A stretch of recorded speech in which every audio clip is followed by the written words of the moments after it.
All right, let's get acquainted.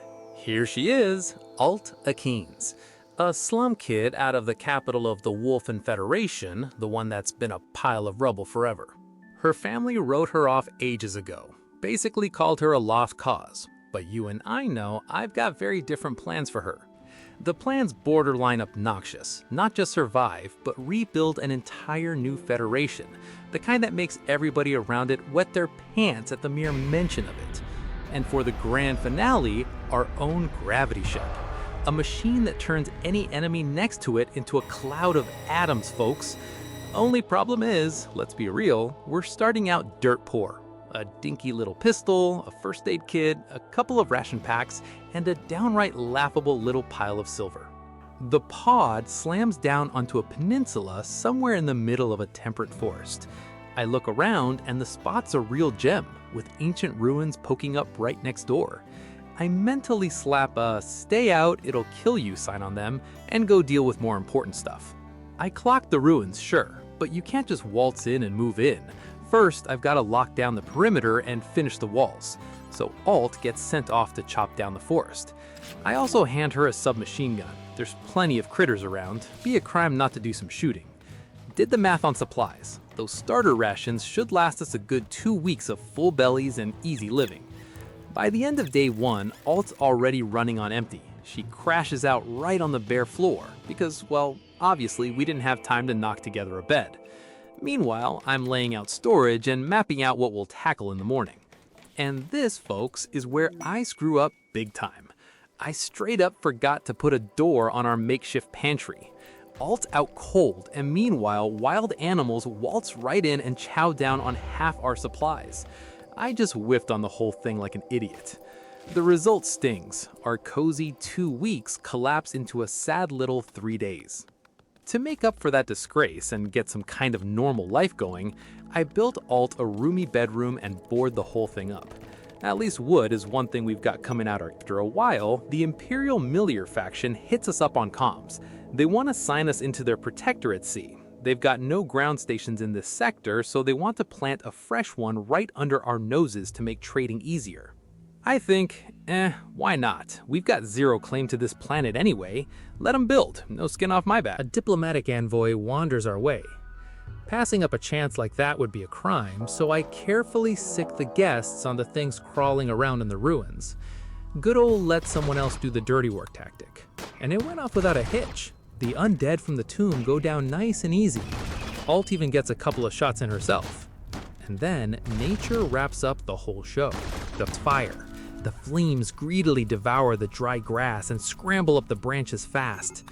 Alt rushes to put it out, but the fire spreads way faster than she can beat it down. And the sky, of course, is dead clear. Not a single cloud. Just my luck. The forest turns into one giant roaring inferno. We've got maybe a couple bites of food left. And meanwhile, a transit caravan goes lazily strolling by, dead set on ignoring our disaster. Naturally, not one of those traders lifts a finger to help fight the fire. So I just stand there, helplessly watching all our building material burn to ash. The rain does finally show up, but right exactly when the peninsula is already a bare black wasteland. On the bright side, on the burned out ground, I scoop up a Cobra assault rifle. The gun's a beauty, no argument there, but you can't eat it. The hunger's pressing so hard we've got no choice. Go crack open the surviving cryptosleep pods in the ruins. There's a flicker of hope that we'll find rations inside, or at least some meds. I crack the sarcophagi, and immediately back off, letting their occupants calmly murder each other. While the survivors are busy blasting away at each other, we quietly loot a corpse. Alt pulls the armor off it and straps it on right away. We hoof it back to camp. And here, the lumber problem rears its head big time. I send the Wolfein gal off to chop the charred stumps. Maybe we'll scrape together a couple of armfuls out of them and finally finish those cursed floors. A trader pops up on the horizon, and we've basically got nothing to offer him. All I can put on the table are the rags stripped off corpses and a few cans of Maxi Cola. The whole colony routine goes straight to hell. Out sleeps half the day, and at work she can barely drag her feet. The burned forest only coughs up a pitiful handful of dust, not even enough for the floors, and our heroine's mental state is a total disaster, sleeping in the mud, eating whatever, surrounded by a scorched landscape, and all of it is steadily pushing her toward a breakdown. To take the edge off even a little, I dig a horseshoe pitching stake into the yard. The entertainment value, let's be honest, is a solid C-, and the kill shot in this whole parade of misery is the diagnosis. Out catches the plague. We need to pump out antibodies right now before the infection crosses the critical line. But instead of obediently lying down in bed and gulping antibiotics, my one and only ward flies off into an uncontrollable mental breakdown. Out just aimlessly loops around the base and completely blows off every order I give her. And of course, this is exactly the moment a fresh trade caravan rolls up, except there's nobody to trade with. The settlers totally checked out of reality. Food's vanishing right in front of me, and all I can do is watch her wander through the brush, gloomily chewing on wild berries. Good thing her sanity comes back before the infection manages to finish off her body. Out collapses onto the cot, and we get back to the treatment. While I'm at it, a seriously unpleasant fact dawns on me. Wolfein are a wildly fussy bunch. Nothing's ever right for them. They're unhappy about literally every little thing. Meanwhile, the calendar's ticking off the first days of summer. The game tosses out random quests, scatters loot, and our colony's still stuck right where it started, spinning its wheels. You end up with a classic vicious cycle, folks. The ward's suffering without a proper kitchen and clean floors, but she refuses to pick up a hammer because she's too busy suffering. And to put the final nail in, the storyteller sends a thunderstorm front rolling onto the map. Again. Here we go again. Lightning hits the ground and instantly sets everything ablaze all over. At first, I rush to save what's left of the greenery, but the fire flares up too fast. Whatever, let it all burn. How long am I supposed to play firefighter in these bushes day after day, huh? I leave the forest to the elements and silently swear to myself, sooner or later I'm gonna pour a thick layer of concrete over this entire biome. The second the thunder dies down, I mark out a spot for a kitchen and scrap the rusted car body for metal while I'm at it.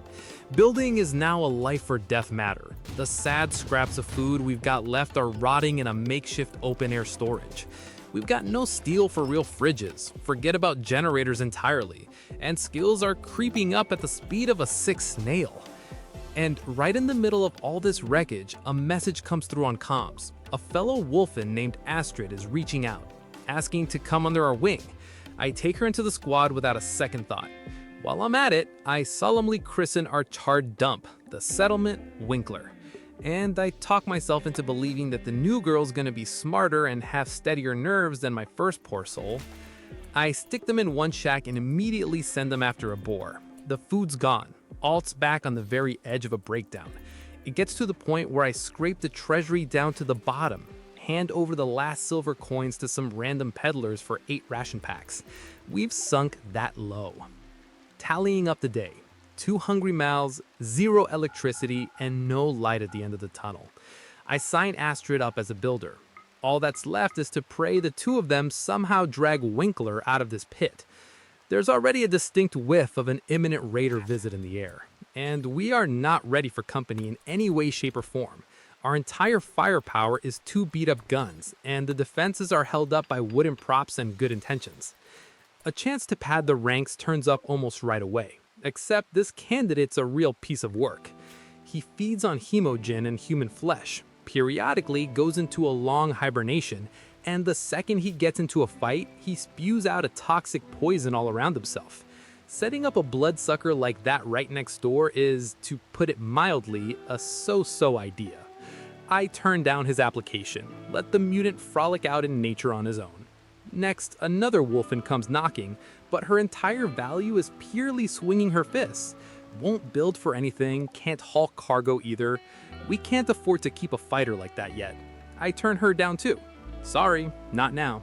And yet, through blood, sweat, and gritted teeth, we push forward. The settlement finally gets a real kitchen and a generator. A little wooden house proudly sporting a stove and a butcher table. And right at that exact moment, Astrid, the very one I'd bet so much on, flies off into a full-blown hysterical fit. Instead of being happy about a roof over her head, she goes blind with rage and starts tearing the settlement apart. Helpless, devastated, I stand there and silently watch her smash the little we put up with blood and sweat into splinters. Looks like a rattled psyche is hardwired right into these people's genes. No sooner do we patch the base back to its old shape than a new misfortune flies in. The she-wolves get so hungry they decide to munch on the chunks of raw meat lying around in storage. Grim and unsurprised. Now both wolf and gals are crawling around the base, bent over double in pain. The antibiotics are melting away. Flushing this crap out of the system is gonna take a long time and some pretty serious agony.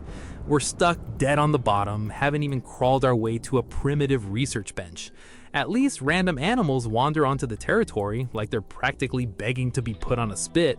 The only ray of light in all this gloom, since the sick ones have gotta be fed something. A vagrant shows up at the camp's edges, claims she can reshape the very essence of materials. Sounds tempting, no argument, but my gut tells me she'd be way more hassle than she's worth. So I let her pitch go in one ear and out the other. But the next request I do answer. On comms, word from the Imperial Fleet, a lady named Eleutheria wants to stay with us for 10 days to study the local culture. The catch is she's got abasia and she's bedridden. Basically, the Empire's just pawning off dead weight on us that'll need to be spoon-fed like a baby. In exchange though, they promise a reputation boost with the faction. I figure we can scrape together a couple dozen portions one way or another, and I agree, and I sent Astrid to knock together a decent room for the guests. And that guest we turned away at the door, out of nowhere, she flares up in a rage and comes at my girls with her fists. We've got to shut the aggression down hard, no sentiment. We calm the wild one with lead, and the body goes into the fire without ceremony. I'm just settling in to take a calm breath and sketch out a pen for the cows that wandered in when the siren goes off again. An armed squad of dark elves is barreling toward the base at full tilt, focused, tactical. We hurriedly scatter into the corners of the buildings and take the fight, relieved, adrenaline still high. Thanks to the RNG, we get through it without any blown out heads or serious wounds. We cut the raiders down with concentrated fire while they're still on the approach. Practical, mildly satisfied. The loot's so-so, but we'll take it. We shake ration packs, medicinal herbs, and a handful of jingling silver out of their pockets. Exhausted, surprised. The ash hasn't even cooled and comms are crackling again. Curious, skeptical. The Empire keeps asking us to host a squad of Miliar soldiers for a whole 14 days. The terms are straight up fairy tale. They toss in 800 gold on top, and the soldiers themselves are ready to grind for the colony and hold a defense. Decisive, optimistic, I agree. And since such skilled hands have joined up, go big or go home, I tasked them with whipping up some fancy meat dishes. Hopeful, practical. That ought to patch up my settler's mood. And then nature decides to show its teeth. A giant spider leaps at Astrid straight out of the bushes. Urgent, commanding. I raise the squad on alert. We just barely managed to rip our hapless builder out of the jaws of that oversized beast. Practical, planning ahead. Our head count jumped fast, so I sketch out a plan for a whole housing block with 4 rooms. Warm, hopeful. It's about time, folks, to give everyone their own bed and human conditions. Worried. Grim. Alt still can't shake the parasites. She's contorted with pain, her psyche hanging by a thread. Disappointed, frustrated. I'd pinned the mountain of hope on these Imperials, figured they'd throw up walls for us in a couple of hours. Bitter, incredulous. What came out was pure absurdity. Annoyed, resentful. The soldiers just loiter around the base, methodically munching through our supplies and flat out refuse to pick up tools. Comically outraged. One of them, Zakarian, instead of knocking together even a cot for herself, flops down to sleep right on the bare ground in the middle of the yard. Alarmed, fed up. And again, the siren, tense. Grim. The dark elves are back at the doorstep. Rushed,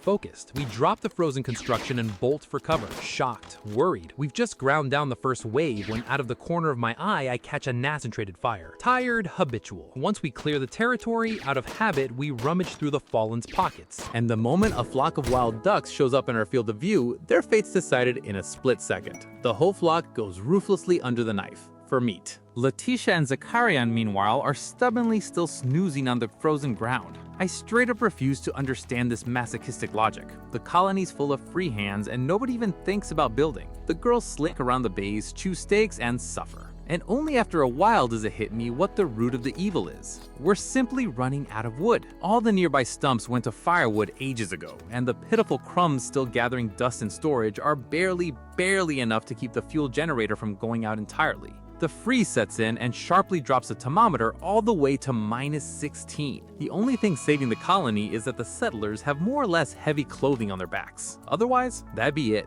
curtains. To grab the looming food crisis by the throat, I put Letitia in charge of agriculture. It's time to lay the foundation for a steady harvest. Daily life gets a little less chaotic, but our gang's appetite isn't going anywhere, and the food stockpile is flying out the door. I decide to hunt a herd of wild yaks, and the hunters immediately fly off to turn them into meat. The provisions question is handled for now. But then another picture starts to grate on me. The colonists cook gorgeous, nutritious steaks and then calmly plop down to eat them right in the mud in the middle of the yard. And naturally, a meal on the ground finishes off their already flimsy psyche. I scrape together the last boards from the bottom of the barrel and make the squad knock together a proper dining table with a set of chairs. Letitia fiddles with that one table for damn near half a day. Watching that kind of phenomenal speed, I stop being surprised about why everything around here moves at a snail's pace. All this slowly getting the hang of simple structures. To clear out the territory, I mark off a dump on the outskirts and order all the accumulated trash and debris dragged over there. While we're at it, our sick guest we've been babysitting this whole time leaves the camp, calmly loads into a shuttle and flies off.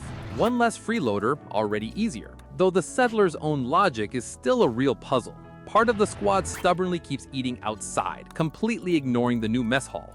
Time to move on. I mark out the foundation for a research room, and predictably we run smack into a sharp shortage of materials. The forest takes forever to chop and the lumber's gone by the framing stage. At the same time, the pantries are running empty on food again, so the girls go shoot some mountain goats. And then the game throws a big surprise our way. A group of Wolfein deserters shows up at the settlement's border, 4 fighters no less. So they cut ties with their brutal command and are asking for temporary shelter.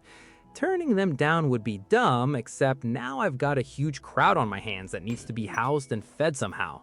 We finish building the missing sleeping spots and put the newcomers on a strict diet so they don't start hoarding raw meat out of hunger. Finally, everyone in town has their own rightful cot under a roof. Beautiful. And while we're at it, turkeys and basically any small game that carelessly wandered into the crosshairs go under fire. The siren wails. A whole platoon of elves is charging at us. Another fight goes off smoothly enough if you don't count a couple of minor scrapes.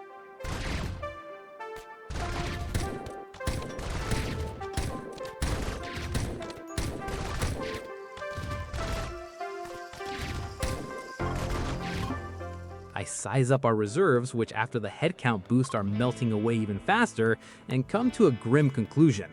Feeding a crowd this big gourmet steaks is already a bit rich. I've got to scale it back and switch the whole colony to lower class meat dishes. While cleaning up after the raid, I find out an unpleasant detail. In the last skirmish, Astrid got hit hard. She's gushing blood, her condition's deteriorating fast. I quickly convert one of the bedrooms into a makeshift hospital and lay her down on a cot. Frustrated, our chief builder's out of the game for who knows how long. And on top of all this commotion, blood, and cramped quarters, Zachariah can't take the strain, catches a nervous breakdown and starts tearing around the camp in a frenzy. Well, of course, can't go without that. A suspicious pod drops out of the sky with a deafening crash. Not waiting around for surprises, I immediately send the crew to take that tin can apart piece by piece before some deadly thing crawls out of it. Next, a wave of air drifters rolls onto the base. Usually these floaters pop at a safe distance and don't really get in the way. But this time, one of my gifted wardens decides to flaunt her tactical genius, uses a lasso, and with a powerful yank, drags the explosive critter right into the middle of our fighters' tight formation. We nearly gave ourselves a local Pearl Harbor out of thin air. Thanks a lot.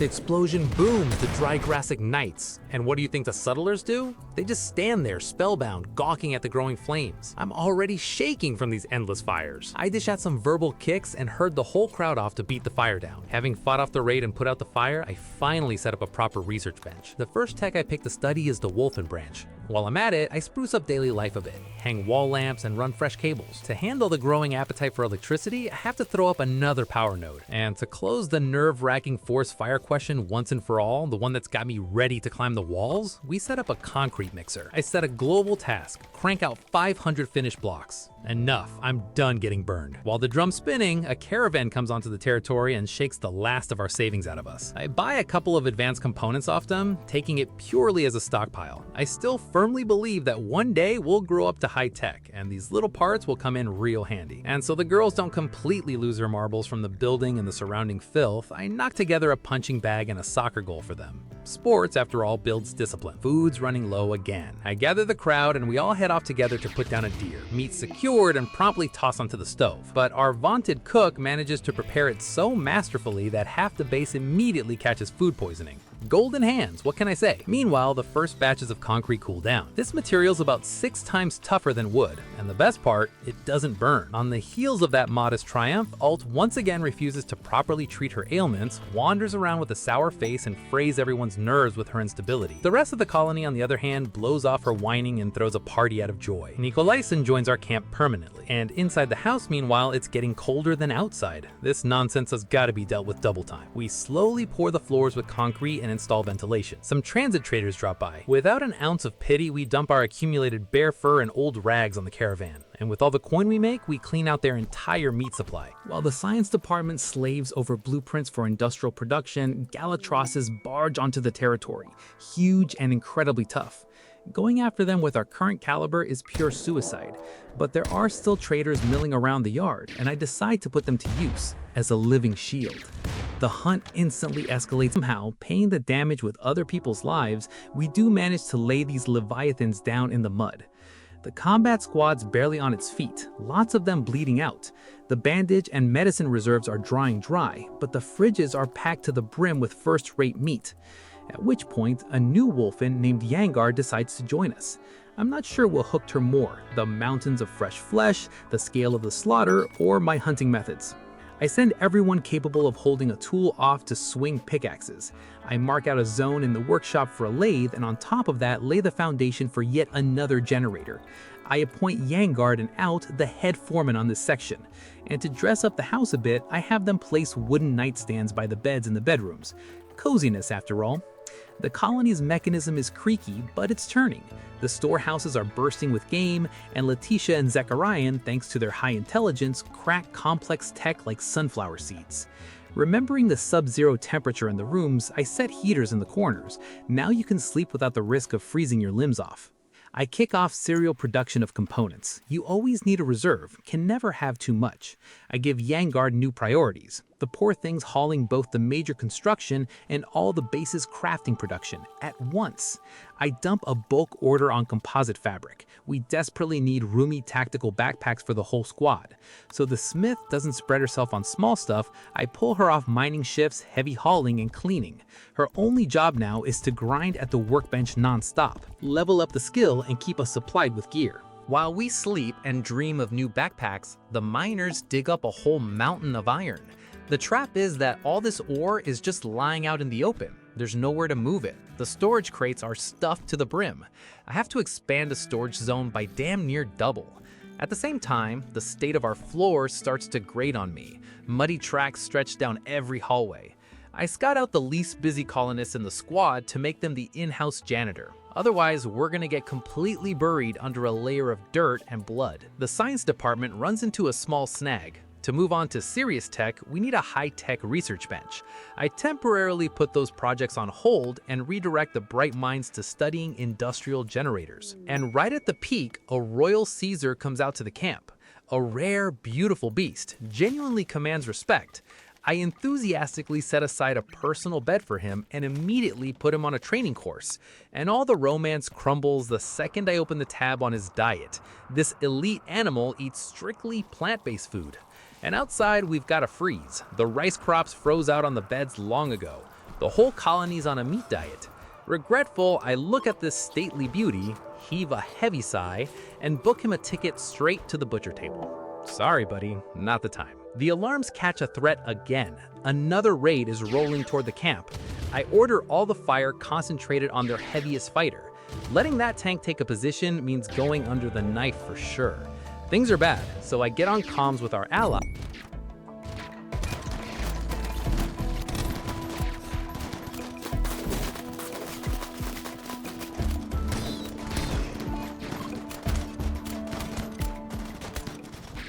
In the end, with combined forces, we send the attackers packing. Exhausted, unsurprised naturally, a fire breaks out on the camp's outskirts. Disbelieving, furious, the settlers are meanwhile calmly standing a couple meters away, admiring the wall of flame. 6 able bodies in the lineup, and not one of them thinks to grab an extinguisher. I have to dish out kicks to each one manually, forcing them to butt heads with the elements. While I'm at it, taking advantage of the pause, I wire 4 roomy batteries into the constant exhaustion and cold drafts take their toll. Astrid's down with the flu. The good meds and the kits are basically gone. To bust through this wall of backwardness and finally break out of the tech dead end, I dismantle the old equipment and mark out work zones for 2 high-tech research benches at once, adding a reverse analysis bench to them. While I'm at it, I try to fix up the living quarters, but my ambitious construction plans keep shattering against a total absence of gold and iron. Chipping at the rock face the standard way is hellishly slow, so I mark out a quarry right in the middle of the yard. Nicholson gets sent there into indefinite exile, to swing a pickaxe from dawn to dusk. As a miner, she's, to put it mildly, so-so. She regularly tries to ditch the tool and bail off to the storerooms to haul crates, which means her work priorities have to be watched under a microscope. The girl's protective gear has finally turned into ragged, hole-ridden cloth. There's simply nowhere to get heavy fabric for new jackets and tactical backpacks. I set aside a patch of fertile soil in the yard for these needs and ordered it sown with cotton. And for the hunters' meat trophies, I laid down an insulated fridge for the carcasses. Soon, a contract turns up to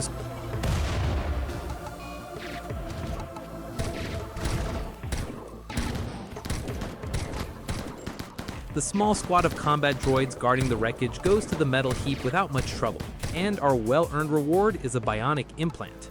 We graft the tech into Leticia, turning her into the colony's first mechanator, and get a construction drone as a bonus. Now we're getting somewhere. We're still on a hard starvation diet for components, plasteel, and gold. Sitting in one place and gloomily waiting for the next superior raid to level the camp is a so-so strategy. There's no point in expanding the base stationary anymore. We're going to build a full-on gravity ship. The idea is to turn our modest settlement into a mobile flying citadel. The main thing is not to accidentally fall apart right at launch. The deck blueprints get laid down right in the middle of our yard. Leticia mounts an old gravitational engine in the center of the platform, and the frame assembly kicks off. Resources evaporate at cosmic speed, and right at the height of all this engineering chaos, a swarm of huge aggressive butterflies dive.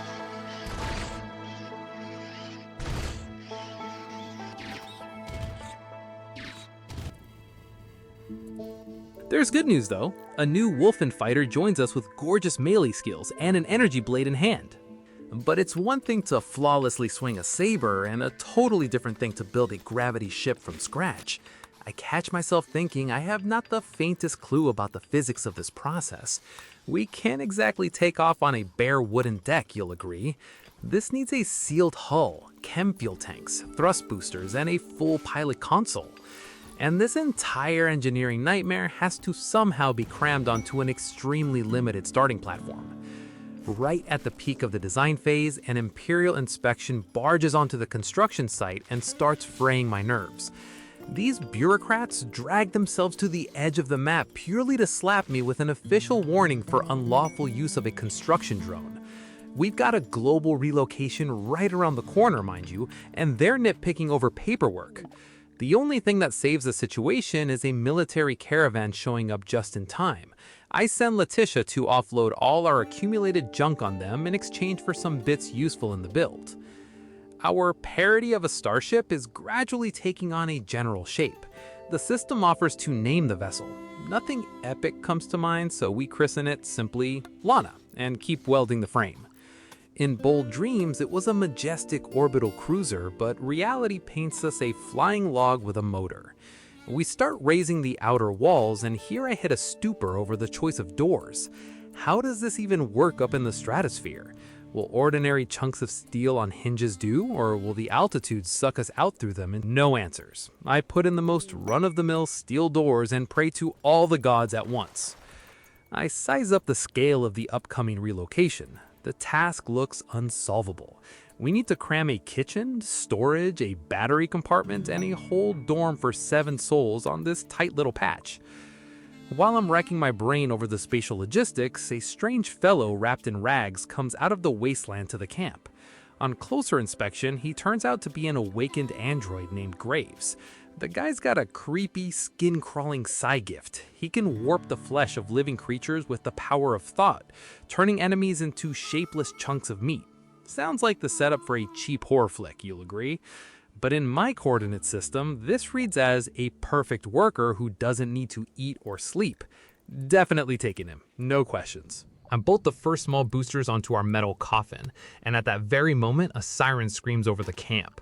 Turns out the inspection guys completely lost their minds over our unlawful mech, declared the colony an outlaw, and crossed over into the enemy category. And right on the heels of their paperwork hysteria, a very real raid rolls onto the base. The trade caravan stuck at our place joins the defense, but the main weight of the lead exchange we've got to carry ourselves. The enemy charges straight ahead, a stuffy firefight breaks out. And at some point, the attackers wise up that there's nothing for them to gain under fire like this, turn around and break into a run. But I have no intention of letting them go. You came onto my land with guns yourselves. That I was gonna play patty cake with you? I give the order to pursue. We mop up every last runner. We calmly wipe this misunderstanding off the face of the planet. We inspect the bodies, shake silver and medicinal herbs out of them. The corpses, as sanitary norms demand, we turn to ash. After the fight, we get back to our dusty construction.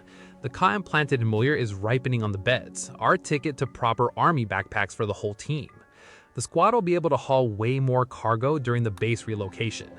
To wrap up the day, I mount a hefty fuel tank on the stern of our future vessel. The harvested cotton's already been processed into durable composite fabric, and the tailor is finishing the backpacks for the whole squad.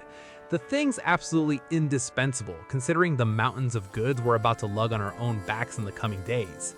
Strategically, next I lay down a still for chem fuel production. Without fuel, the engines will just stay a hunk of dead metal.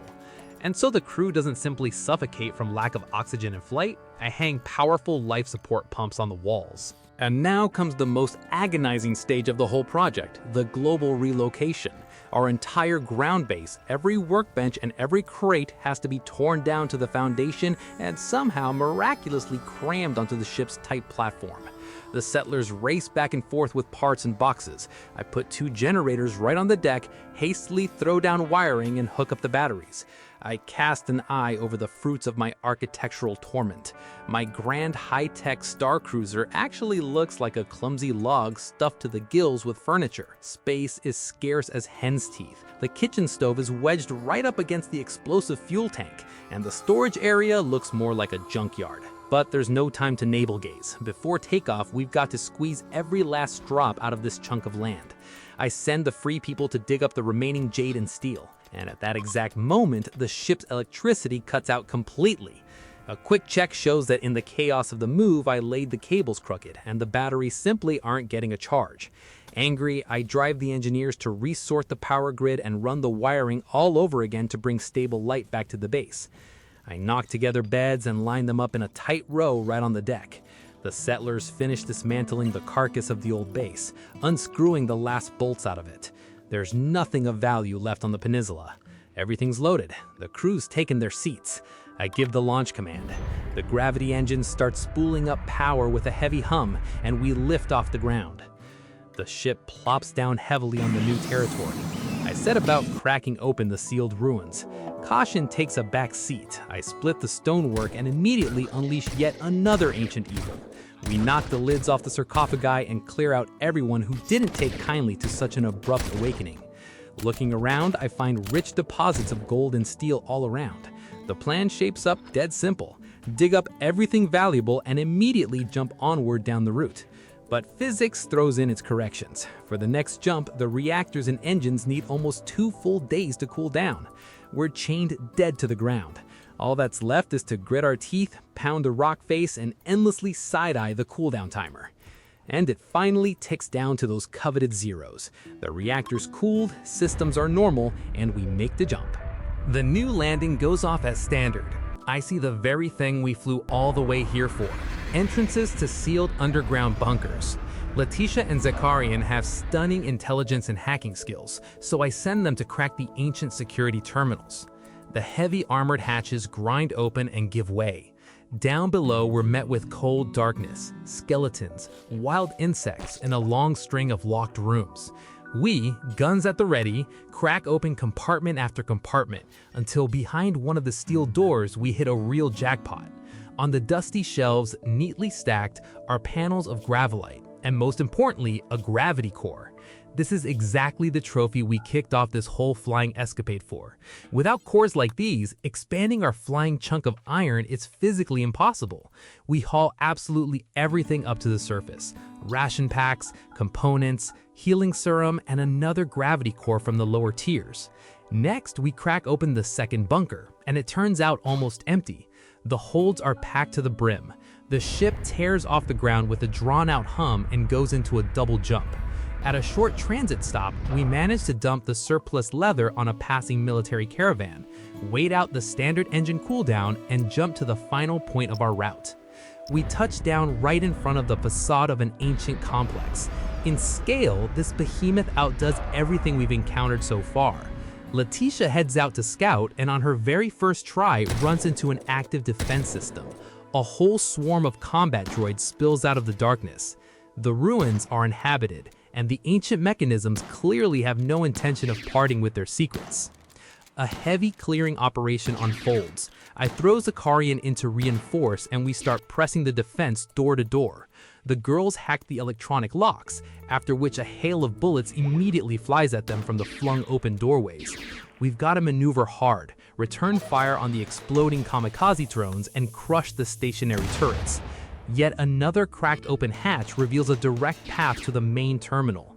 Zakarian catches fire with her energy shield, while the rest of the squad snuffs out the last pockets of resistance. A final hack of the system and another core lands in our hands along with a pile of materials. Loaded to the brim, we head up to the deck. Now we've got a resource base. I survey our cramped flying rectangle with pleasure and set about sketching new deck contours. I circle this heap of crates and generators, figuring out how to lay out the compartments sensibly. The thought flickers to stretch the deck out the sides for extra square footage, but who knows how a structure like that will behave in the harsh realities of space. All that's left is to break down the surviving bunker walls for parts, toss the debris in the hold, and decide where to steer next. The main catch, however, surfaces when I try to copy the gravity panel tech itself. Turns out that for our own production and deck expansion, we need wax stone and a high-precision workbench, and we've got neither one anywhere in sight. We can't take off yet, so we use this forced pause to replan the vessel right at the landing spot. I run the team to fill in the craters around the platform to level the ground for mounting new compartments. The settlers, having worn themselves out on this earthwork, at some point just drop their shovels and throw a spontaneous party right in the middle of the construction site. There's enough food, no starvation looming, so let them blow off some steam. Meanwhile, I mark out the foundation for rooms, trying to give our flying nonsense at least some semblance of a sensible shape. But the expansion instantly runs into a geothermal vent that's blasting up out of the ground right in the path of our hole. Moving it is unrealistic, so I have to redo the blueprints on the fly.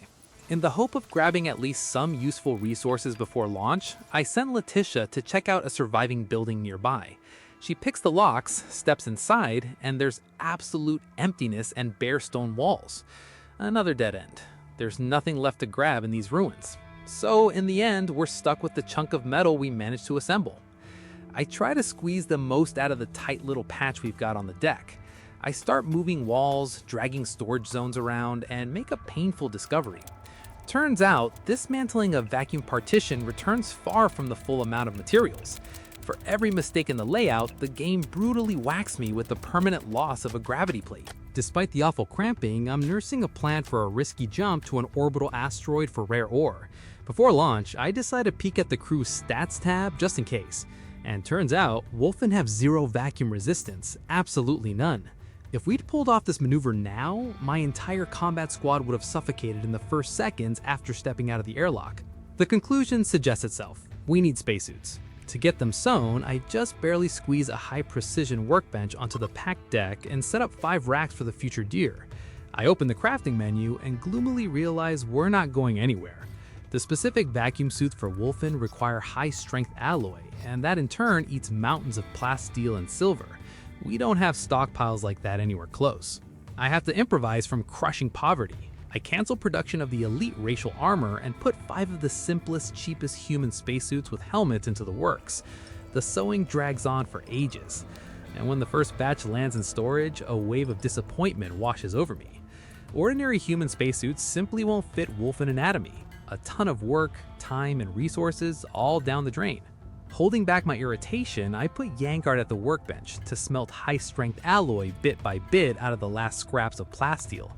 Progress crawls along at a snail's pace, and my fighters just keep slinking around among the heaps of crates looking like armed vagrants. Turns out though, I'd panicked a touch too early. After a long song and dance, reassigning racks, and tediously fiddling with the gear settings, it turns out you can in fact stuff Wolfein into these cheap suits. They look ridiculous in them, like they slapped a cooking pot on their heads, but the airtight seal holds steady. The ship tears off the ground and plops down in a frozen winter biome. The second our platform touches the frost-covered soil, a swarm of mechanoids greets us. No breather to set up camp for you. We flip on our personal shields, bolt off, and hack their relays. The cleanup pays off in full. We grab another gravity core. And as a bonus, over the course of this nerve-wracking outing, the droid Chaika and the Wolfein Helivik latch onto our nomadic caravan. We make a flight to a temperate forest. The plan's simple: chop lumber and expand our vessel's deck. But the moment we land, a pack of giant spiders attacks to camp. We fight them off by the skin of our teeth. By the end of the scrap, our break turns into one big groaning infirmary and 2.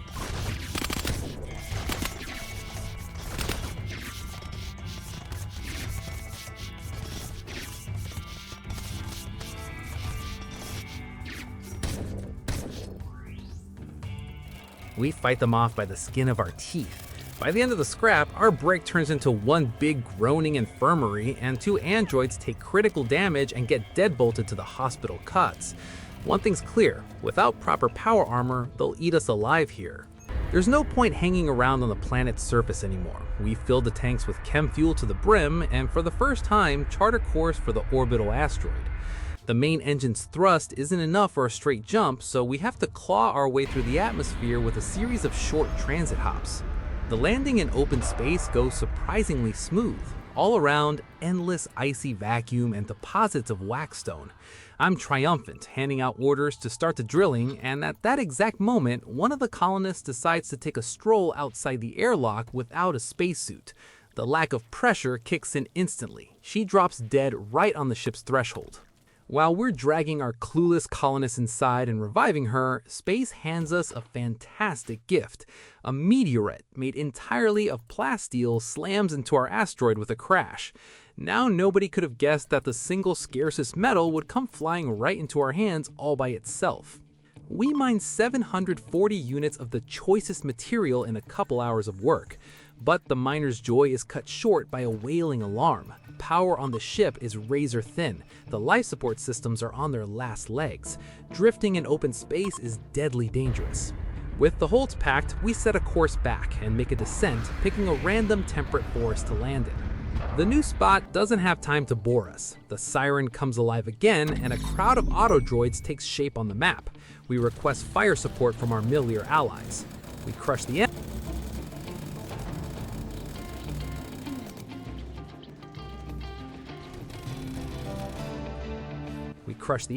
But in the chaos of battle, Alt catches a bullet and drops to the ground from blood loss. And at exactly that moment, our vaunted starship goes completely dark. The electricity cuts out. I panic sprint to the generators, and it dawns on me. We landed in a forest, but forgot to chop any firewood. No fuel. I mark out an industrial chem fuel generator.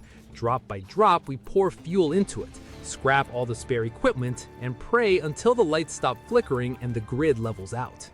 Having brought the base back to life, I get down to upgrading the ship. The small boosters don't give us the range we need, so I cut them off the hull and mount large engines. A caravan wanders onto our parking spot. I raise Letitia for negotiations. We buy up all the neuromine to restore the droids and reinforce barrels, offloading our hoard of leather on the traders. The squad gets ready to forge heavy power armor. Going out in regular jackets against machine guns is no longer an option. The whole process bottlenecks on a component shortage. Yengar dutifully takes her place at the bench. She's got to mill out 50 of the most complex parts. And so digging through the metal bits isn't quite so dreary. The sky thickly clouds over with ash. A volcanic winter kicks off. Ash from the heavens turns out not to be the only surprise. A diplomatic mission shows up with an absurd proposal. They're asking for the hand of our android Chihaya in marriage. I just shrug and sign off. One less useless unit, and why not? Granted, our mechanical Romeo can't move, so we just carry him off the ship and make the jump to another chunk of forest. Only at takeoff, I forgot to check the cargo capacity limits of the upgraded gravity engines. The outcome's grim. A quarter of our ship just gets torn off and left lying on the ground. Having settled in at the new spot, I redo the mass calculations from scratch so that at the next launch, we don't lose what's left of the hull. An intrigued contract pops up on the task list. Fly to a remote point and defend an orbital scanner. The reward, a pilot sub-persona core, which in theory should improve flight quality. We jump to the coordinates. I find this tower and brick it completely into a concrete box so a stray shell doesn't botch the quest for us. For a while, we calmly chop forest and settle in. And then the radars treat us to fresh news. First, an airstrike work, then the siren blows up and the horizon fills with one solid red line. 138 people have come to kill us. This is a full-scale army operation. I radio in military backup from our allies. The yard instantly turns into a bloody meat grinder.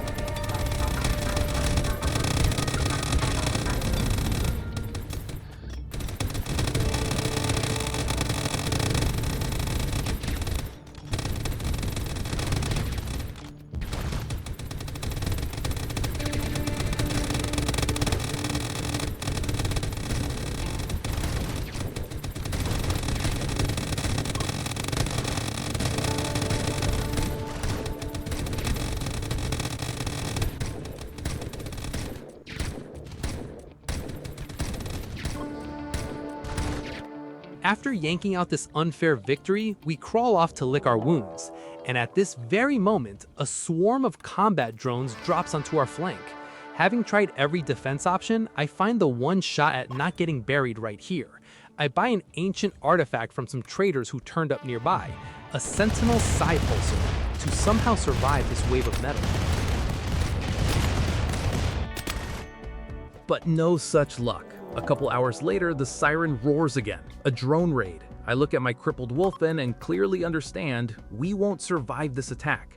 The drones keep coming one after another and have no intention of slowing down. Even when the quest timer runs out, the machines just keep pouring and pouring out of the sky. I make the lonely call.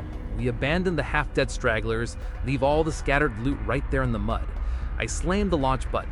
Right in the middle of the firefight, our bullet-riddled ship hauls ass into the sky. Having broken out into orbit, we dock with an abandoned orbital satellite.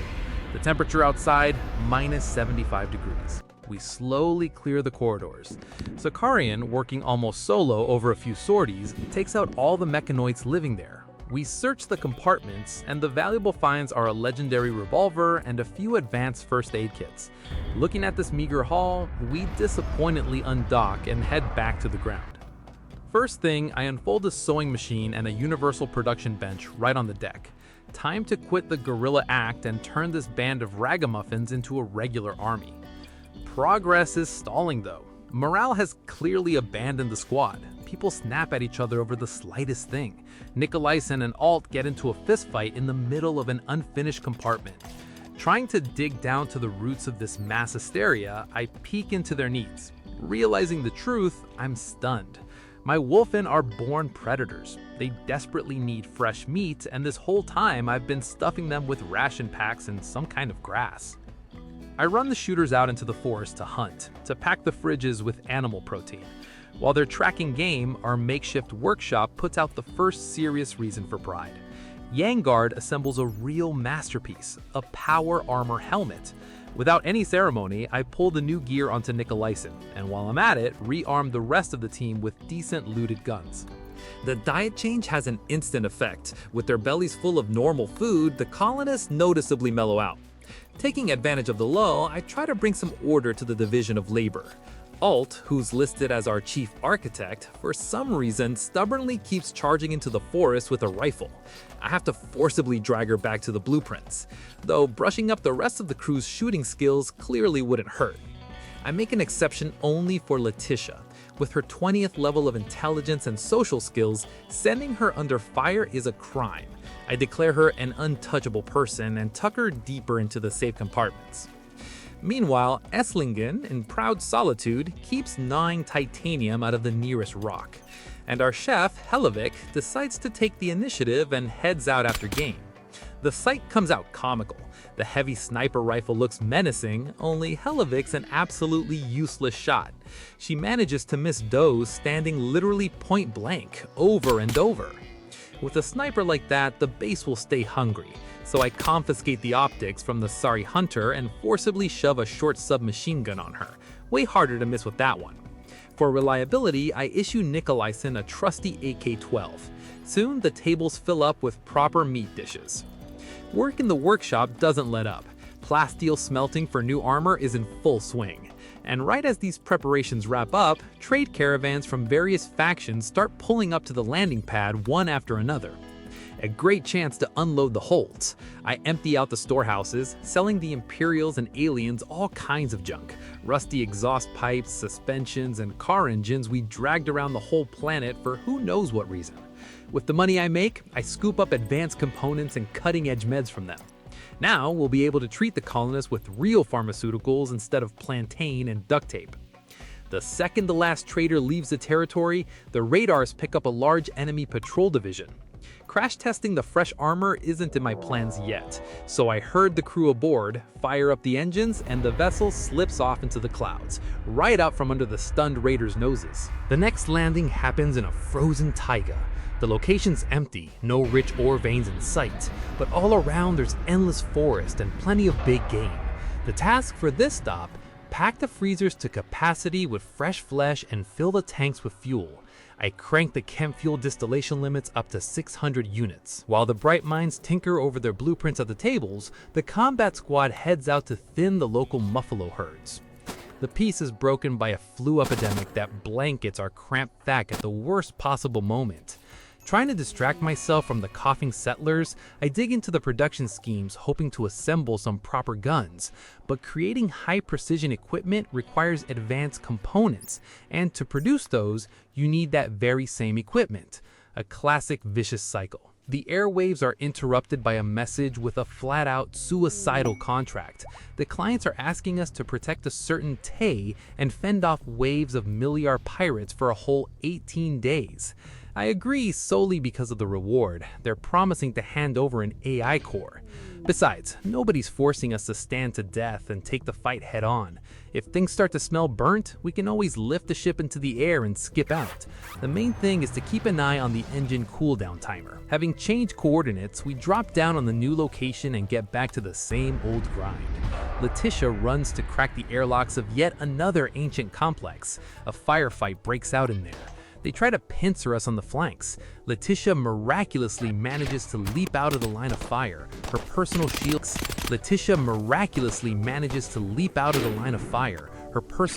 drained to zero. I have to pull the forces back and impose a tedious positional war. We pick the enemies off from around corners until a dead silence falls over the complex's grim corridors. The reward for this assault is fresh panels of gravelite and one more gravity core. Right before takeoff, a trade caravan shows up on the horizon. These dealers are willing to buy human flesh. I look at our packed freezers and can't even remember when we accidentally turned some bipeds into ground meat. I dump the cargo on them, fire up the turbines, and set a course north. After a successful landing, I get back to my architectural torment, marking out new deck contours. Let's be straight, this is no star cruiser. It's a giant, ugly junk heap that's somehow miraculously hovering above the ground. We weld 2 extra engines into the stern and start stretching out the support platform. I'm just really itching to give this tub at least a hint of aesthetics. The interior compartments go in for a total demolition. The cramped cubby holes get torn down to the foundation, and in their place rises a real super dorm, a huge, roomy hall with quality beds and soft rugs. We'll beat the mood penalty for not having a private corner with shared comfort. Next, the kitchen block goes under the knife. I install an electric butcher table and lay the floors with silver tile. Now it's damn near operating room sterile in here. Having made sure we've stockpiled resources with a buffer, I give the green light to continue the flight. The next stop treats us to a visit from a big trade caravan. I turn out the dusty cabinets in front of them, offloading worn-out hoods, torn capes, and other historical junk for next to nothing. The whole take goes towards barrels of chem fuel and quality weapon barrels. While the merchants pack up their purchases, I keep torturing the ship's interior layout. I drag the dining hall around, fence off a proper storage wing, and just to be safe, herd all the unstable batteries to the very tail. There's barely any free space either way. Looking at this cramping, I seriously start thinking about an urgent install of automatic fire suppression systems. One stray spark or a punctured battery in this maze, and our whole empire turns into a funeral pyre in seconds. A siren wails. A grim imperial cataphract is converging on the camp in the company of Miliar pirates. These troopers are real walking tanks, sheathed in multi-layer ultra-tough armor. Getting into an open fight with them on an unprepared position, no desire whatsoever. There's no holding the landing zone no matter how hard we try. We abandon the half-built barricades, herd the whole squad onto the deck, and hit the gas.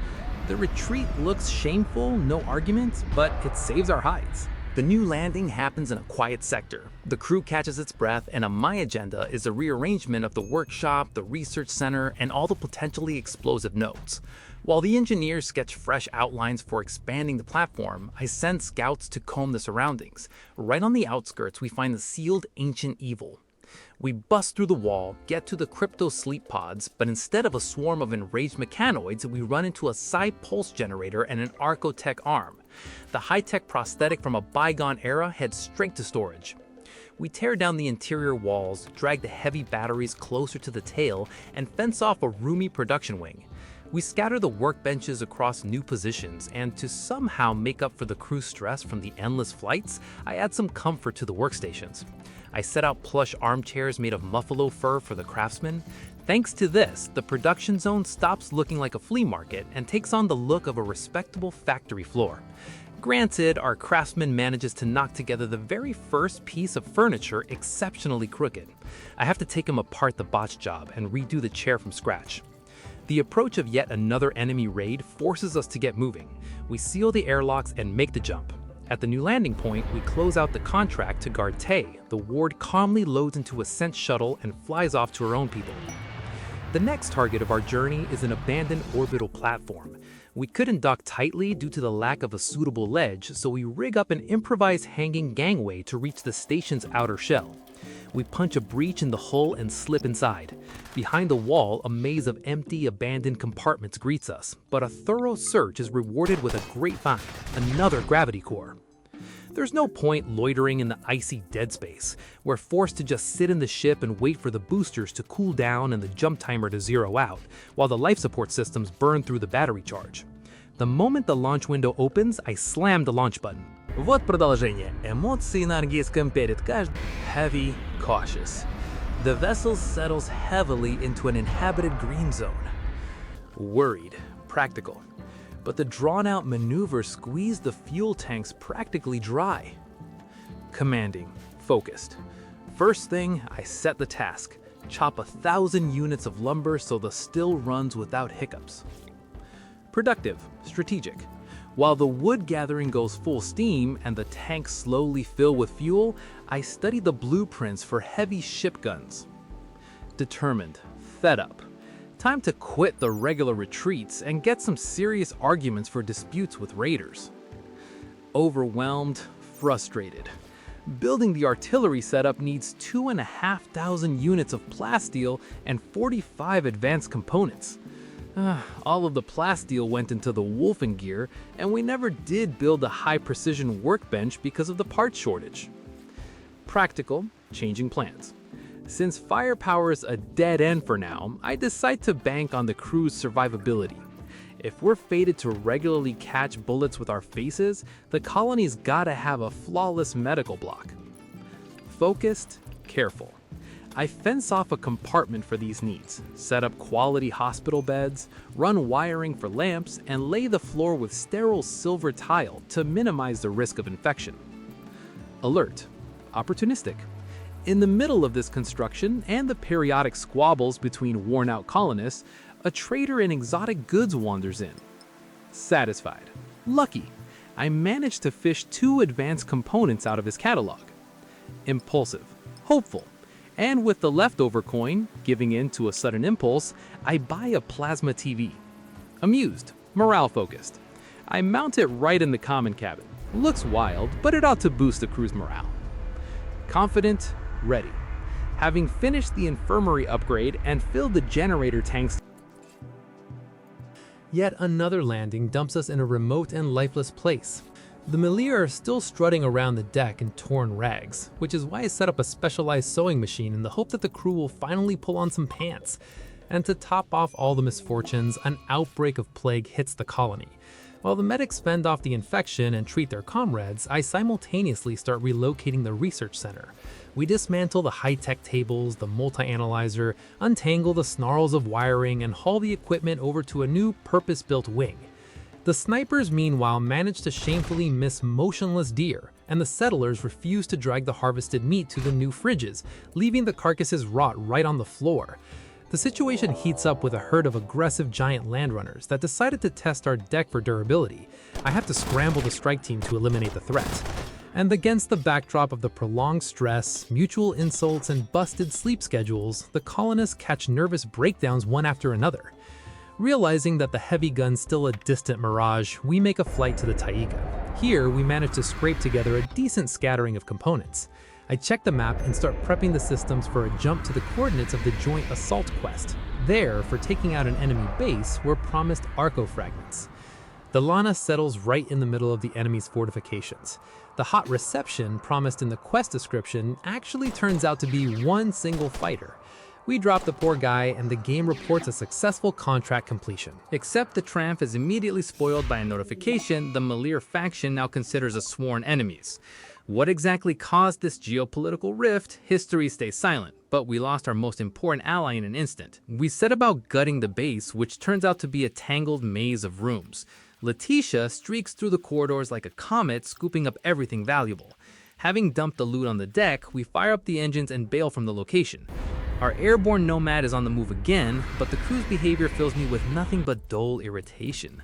The fighters are strolling around the deck without spacesuits. I dumped all the plastisteel into sewing special suits and helmets, and they pointedly ignore the protection, pulling on some kind of ridiculous rags. The disciplinary process gets cut off by an incoming signal from an unknown faction. They're offering to have us shelter 2 fugitive guild members for a week. It smells like big trouble, but after the bait of 3 Arco fragments, I take the contract, and 2 terrified refugees come up onto our deck. I pick a quiet forest on the map in the hope of calmly laying low for these 7 days and avoiding another mess. The flight goes smoothly, but there's no way to house the uninvited guests in royal comfort, no matter how much I'd like to, and the refugees themselves turn out to be absolutely useless around the house.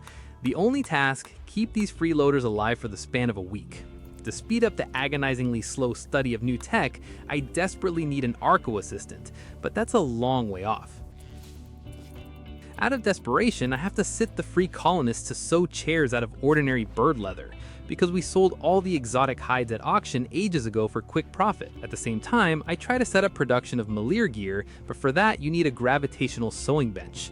And the resources to assemble it can only be gotten with good relations with the 4th Melir fleet, with whom we've, alas, thoroughly burned our bridges. On the bright side, a great excuse comes up to deal with our runaway lodgers head on. It suddenly comes out that they've been secretly scarfing down our best meat reserves. In a fit of petty vindictiveness, I opened the food distribution settings and cut their ration. From now on, the guests get by strictly on crackers. No mooching off the combat crew. Soon, a chance to earn some money without much strain turns up. A neighboring faction asks us to house a dump of toxic waste, 60 bags of glowing toxic trash. For a classic ground base, an offer like that would mean an ecological catastrophe. But not for us. I take the contract, wait for the transport pods to drop the stinky containers, and immediately fire up the turbines. The Lana heads into the stratosphere, leaving the poison clearing far below. Mischief managed. I switch production over to making shield belts. I start looking for our chief craftsman Yangar to forcibly sit her down at the assembly table. After a while, she finishes the first set of heavy power armor, and right then the onboard terminal picks up a faint distress signal. The coordinates point to a spot quite by. We don't have much to lose, so we fly off to try on the role of noble rescuers. We set down at the new location. On the scene, only a sorry little pile of meat mush and corpses greets us. Confused and irritated, I try to coordinate the strike group's actions, and then it dawns on me what my host is even armed with. While some hose the enemy down with lead, others charge into a fight with an ordinary log they picked up off the ground. The moment the last shots died out, we thoroughly combed the complex's ruins. No crates, no blueprints, bare walls all around. Frustrated and concerned, the wounded colonists, copiously drenching the deck in blood, stubbornly ignore the infirmary and shuffle off about their business. Fed up, mentally cursing this distress signal, I give the order for an emergency loading and we hit the gas again. Having landed in yet another forest tract, the squad takes out its pent-up rage on a peacefully grazing muffalo herd. Soon, a mission drops with the coordinates of a bandit strongpoint, 29 guns strong. I set a course for these coordinates and make the jump, slamming the Lana's multi-ton metal platform right into the enemy camp, and we put on a demonstration pogrom. I want to exhale, but the map explodes with one solid scattering of red markers. Around 150 enemies are moving to storm the platform. They take us in a tight ring, rolling in from all sides in an endless living wave. We somehow grind down the attackers and hold back this onslaught.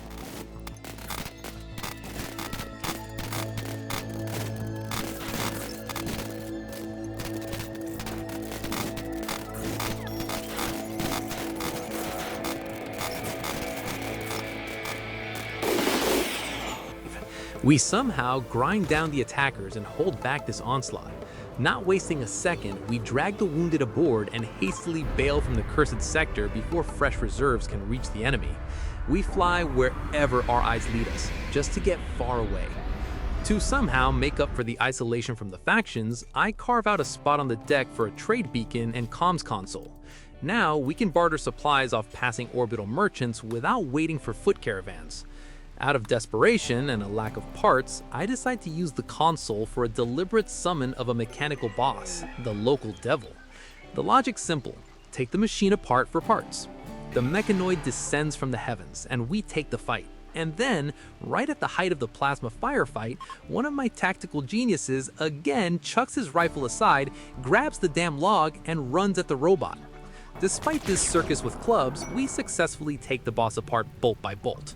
We carefully examine the wreckage, grab the signal chip, valuable data, and a measly 4 Arco fragments. Still not enough for the sum we need to buy the Arco assistant. Meanwhile, the refugee sheltering contract is wrapping up and the guests leave the ship. I assign Letitia to dig in tight on work with the mech gestator, and myself, sensing total impunity, hit the devil summon button a second time.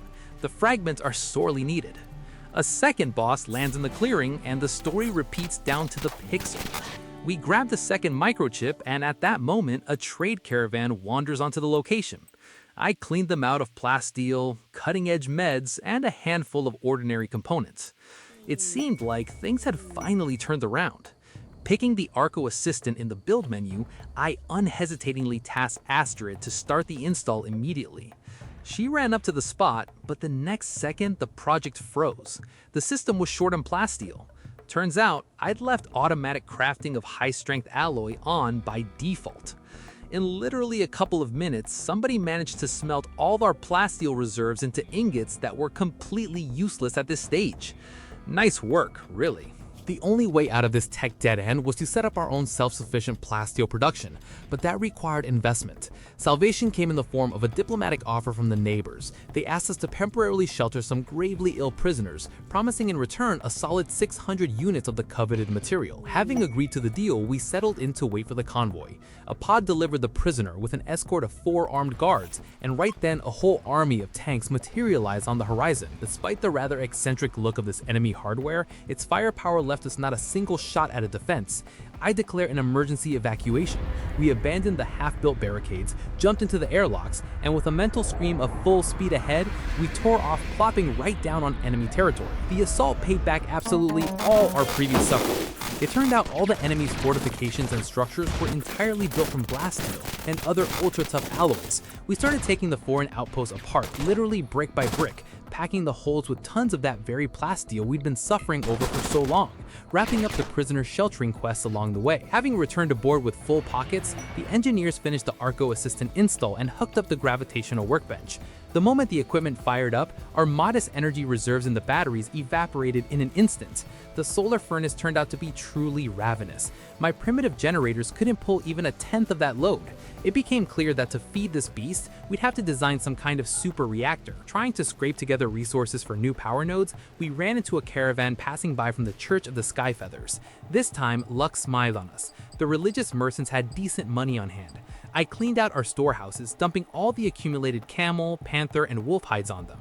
Having pocketed 9,000 silver, I immediately blew the whole sum on plasteel, advanced meds, and components buy. It seemed like nomad life had finally become comfortable, but from that same church, an urgent and extremely brazen request immediately flew in. The priests expressed an eager desire to buy up our clothing stockpile at an inflated rate, but claimed they supposedly didn't have enough funds to outfit a trade expedition. For the caravan to even set out, they demanded from us an advance of 10,000 silver. It looked like a classic Nigerian scam. Waving it off, I turned all my attention to in-house production.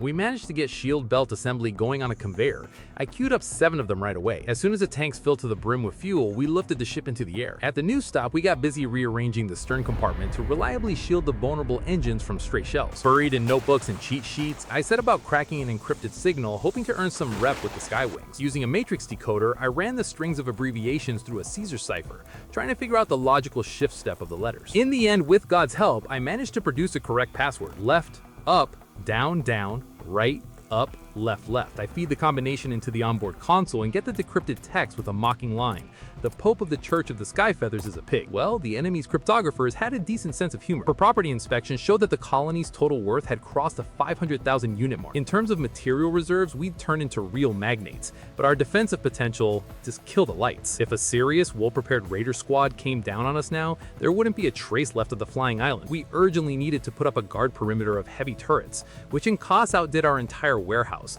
but any such installation ran into the need to build a powerful reactor. While I was racking my brain over resolving the energy crisis, the onboard system tossed out a contract for a drop strike operation. We had to allocate 3 fighters for a rapid raid on a fortified scavenger camp. Eliston, Yangard, and Alt went on the mission. Alash came out laughably short and easy.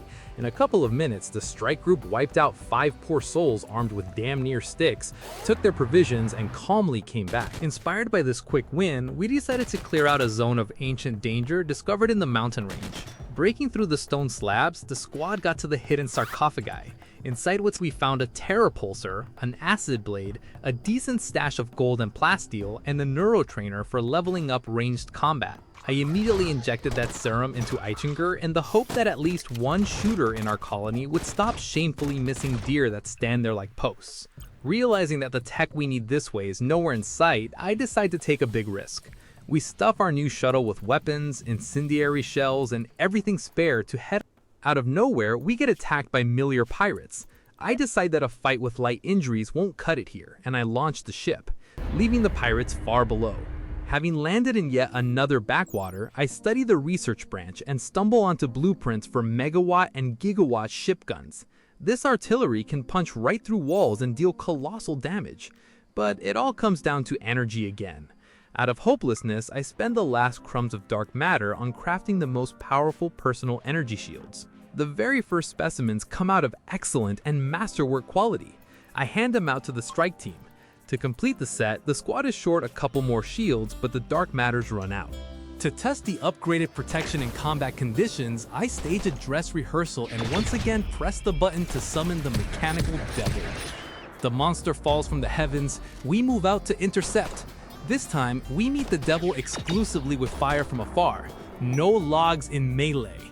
The enemy drones melt away before our eyes and we finish off the boss. The traders, meanwhile, are still turning up their noses at our weapons, buying only engines and assorted junk. While Yongard was fording shields, a herd of rare thrombos wandered onto the map. Without a second thought, I put them down for meat and fur. The main breakthrough turns out to be a brazen diplomatic cheat. Tired of waiting for mercy from the factions and grinding rep, I just donate 2,000 gold to the squad, and Out gets the title of Imperial Knight of the Milliar Fleet. This opens up access to elite privileges for us. I immediately requested delivery of a golden feather from orbit and trade it for the coveted Gargantua core.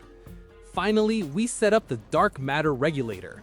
But this behemoth eats so much electricity that I have to shut off half the workbenches and light bulbs on the ship just to generate the very first crumbs of antimatter. And even so, the energy barely lasts a couple hours of the unit running. I have to urgently jam in a bunch of generators to somehow speed up charging the batteries for the regulator. I mark out the reactor's contours, switching the power over to the gravitational workbench to forge the missing blast steel. I turn on the workbench, make a couple of ingots, turn it off, and wait for the batteries to charge again. In this cycle, I accumulate enough materials to build the generator and then repeat the same tedious grind for the regulator. And so, when the first antimatter is synthesized and the reactor fires up, our ship gains a stable energy surplus. With relief, I scrap all the old generators. Now we're fully ready to move on to building the guns.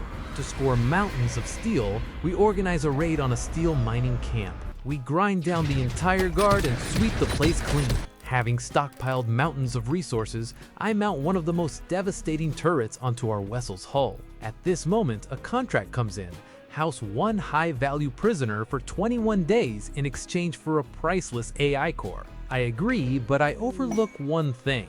Along with the one inmate, a whole escort army barges onto our tiny ship.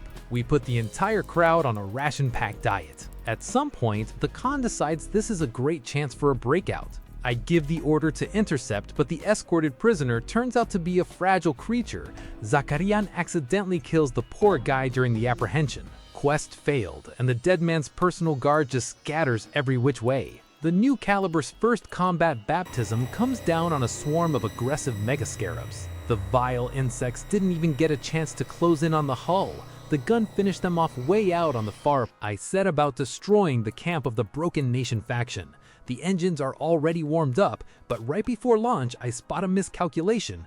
There's a hole gaping in the ceiling of one of the compartments. Almost flew out into open space with a hole in the roof. I canceled the takeoff and assigned the task to patch the breach. Upon arrival at the enemy's coordinates, the time of reckoning comes. I power up the gun and the enemy fortifications simply evaporate.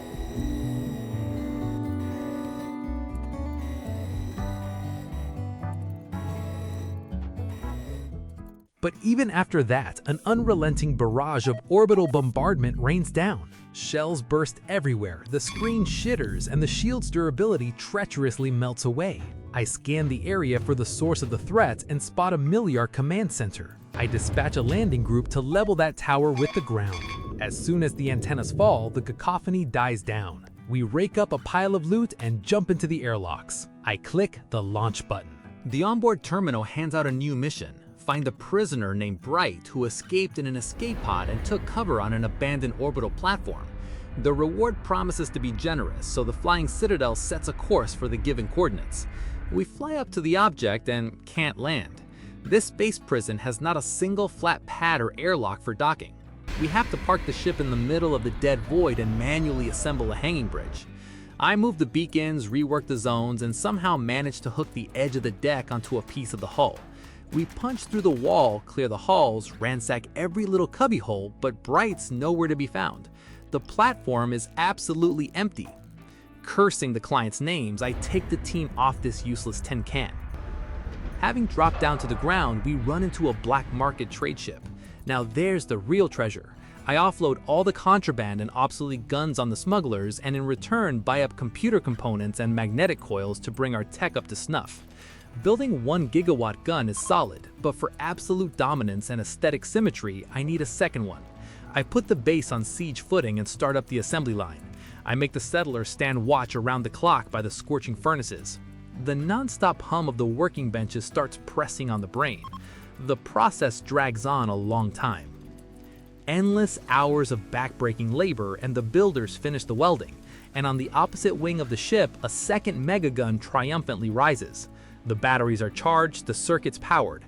The AI storytellers seem to be waiting for this exact moment. No sooner had the welding seams cooled than the system spits out a notification. A Milliar pirate raid is moving on us.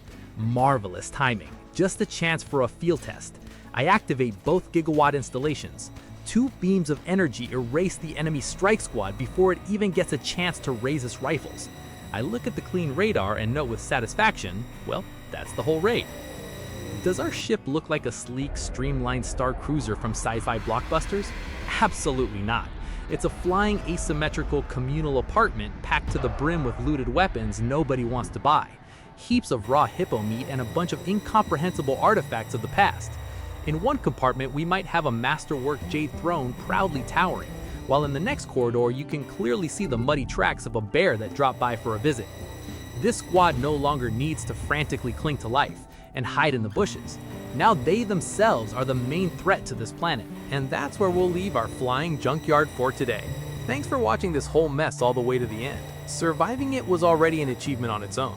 If you enjoyed watching this pack of armed lunatics turn a pile of scrap into the main threat on the planet, it would be really awesome if you subscribed and dropped a like under the video. And if you want to try this chaos yourself, the full model list is waiting for you down in the video description.